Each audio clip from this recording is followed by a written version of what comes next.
Hey there, welcome back to Non-Negotiable Living. Today we're having a bold conversation, and one I wish that more women were willing to have with themselves, because I see it every single day. You are exercising, you are eating healthy, you're doing all the right things that you've been told to do by who knows who on YouTube, Instagram, Pinterest, TikTok, but your body is not changing. Despite all the efforts, all the time and energy you're putting in, all of the salads you're eating, all of the cardio you're doing, nothing's happening. You're tired, you're stuck, and you're frustrated. And deep down, you're really starting to think, maybe this is just how my body is now. This is how it's meant to be, and I'm never gonna get there. But I wanna stop you right there because your body is not broken. It's that your approach doesn't match your age, your hormones, and your goals. So I wanna talk about the great contradiction of cardio versus strength training and what it really means to be toned. So let's start with this because it's probably the most common thing that I hear.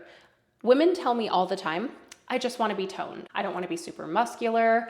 I don't want to be really buff. I don't want to look too manly. I just want to be toned. Cool. I love that for you. That's fantastic. But then I'll ask women, okay, so what kind of workouts are you doing to get toned? And 90% of the time, what I hear is that women are doing cardio every single day. They will tell me, I run, I do spin, I do HIIT classes, I go to Orange Theory, I go to boot camp classes at my gym, I do F45.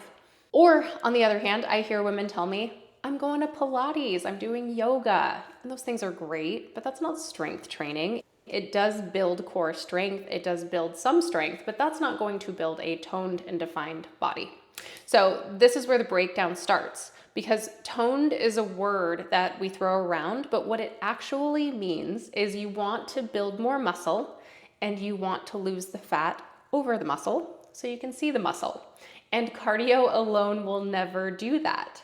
So we're going to talk about the science of looking toned, what it means to have muscle and then achieve fat loss. Let me break it down for you. Muscle growth is also known as hypertrophy, and that happens when we challenge our muscles through resistance training like lifting weights. When you lift, you create micro tears in your muscle fibers, and your body repairs them stronger and thicker. And that's where the growth happens. But here's the thing, you cannot build muscle without two key things.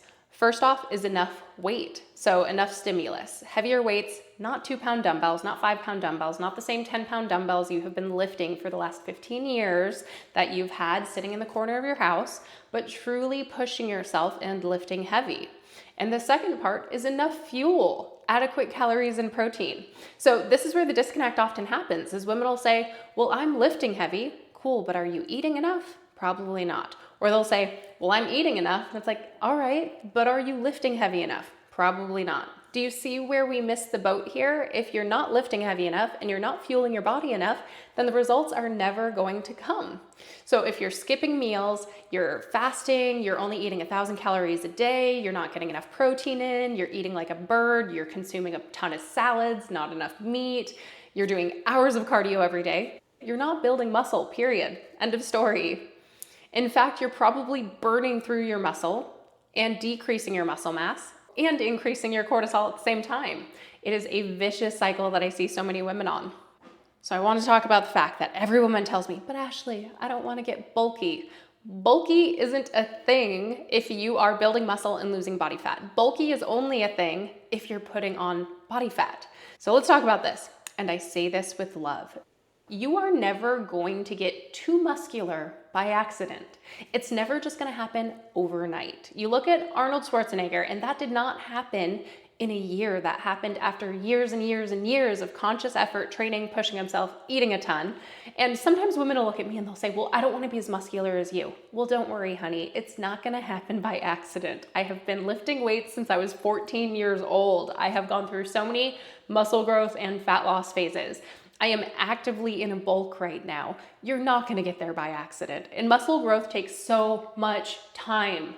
I'm going to say it again for the people in the back. You will not accidentally get too muscular. It doesn't just, well, you wake up one morning and you're like, oh my God, I am bulky. Nope, that's not how it works. I promise you. You have to remember that women have 10 to 20 times less testosterone than men.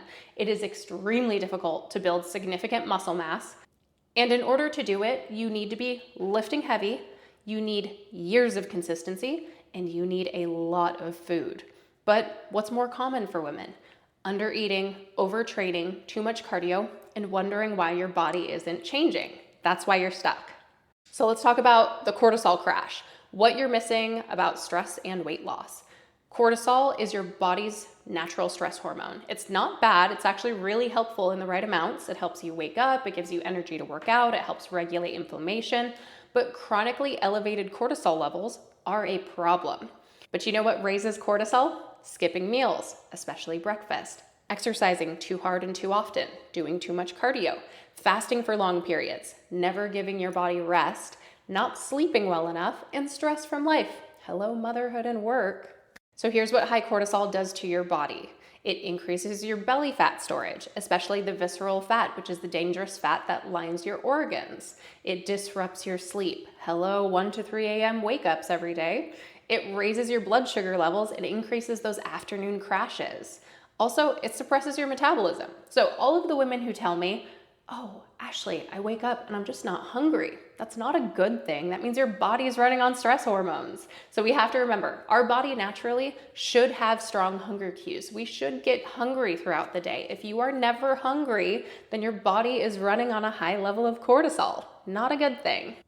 So when you're intermittent fasting, you're skipping meals, you're only having a salad at lunch, you're trying to consume as low of calories and carbs as possible, you're doing this 7 days a week with cardio workouts every single day, and you're wondering why the belly fat won't budge, well, now you know. You're not lazy, you're not doing the wrong things, you're just burning your body out and doing the things the wrong way for your body. And let me be clear, there is a place and a time for fasting, but it's only for a few and not for most. So the only time I recommend something like 16-8 intermittent fasting is when somebody is struggling with severe insulin resistance and needs a strict reset to manage their blood sugar levels. But for the average active woman in her 30s, 40s, and 50s, a 12-hour circadian fast is far more appropriate. So what does that mean? It means if you stop eating dinner at 7 p.m., then you don't eat breakfast until 7 a.m. Or if you finish eating dinner at 5 p.m., you eat breakfast at 5 a.m. It's simple, effective, and it works with your hormones, not against them.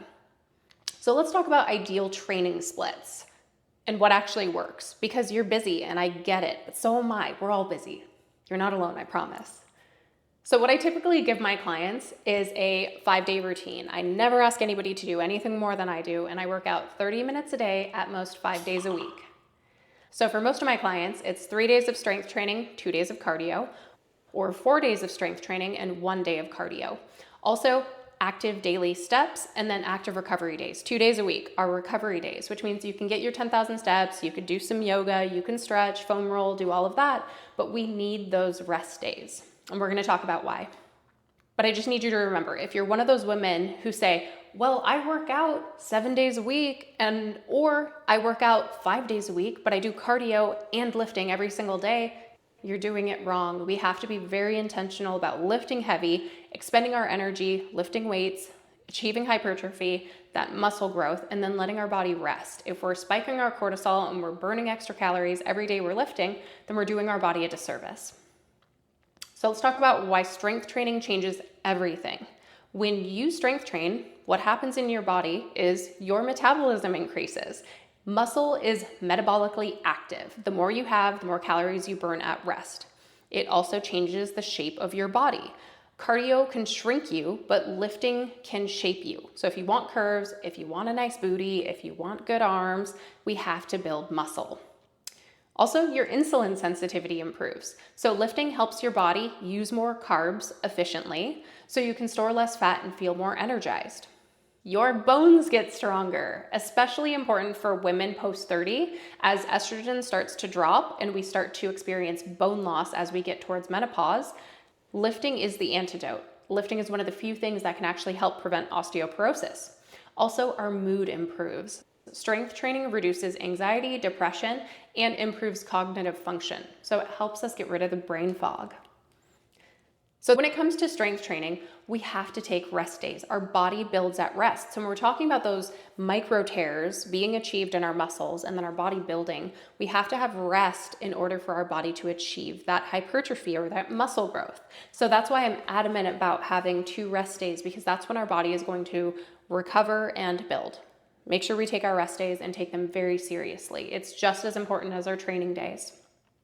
So here's the bottom line. If you are working out 7 days a week, if you are eating 1,200 calories a day, if you are doing cardio every day in unison with your strength training, if most of your workouts are with 10-pound or less dumbbells, it's not that you're lacking discipline, it's that you're misinformed. You're doing the wrong things for your body. It's not aligned with your goals, and it's costing you. It's costing you your progress, your muscle, your metabolism, and your mental health. And it's time to start training for the body and the life you want. So we need to lift heavy, fuel hard, rest well, walk daily, eat enough, and stop punishing your body and start building it. Because that toned body you want is built through consistency, not chaos. It's built through nourishment, not restriction. It's built through training smart, not just training hard. But you've got this. So we need to train like strong, capable women, because that's what we are. So if this episode hits close to home for you, if you or a friend has been stuck in this cycle of cardio and afraid to lift and afraid of getting bulky, wanting to get toned but not knowing how to get there, then here's the answer. And if you want help building out your own plan to feel more confident, strong, and balanced, DM me the word ready, and we can work together on that. Until next time, stick to your non-negotiable habits, lift heavy 3 days a week, get your steps in daily, and make sure you get enough protein in. You guys got this.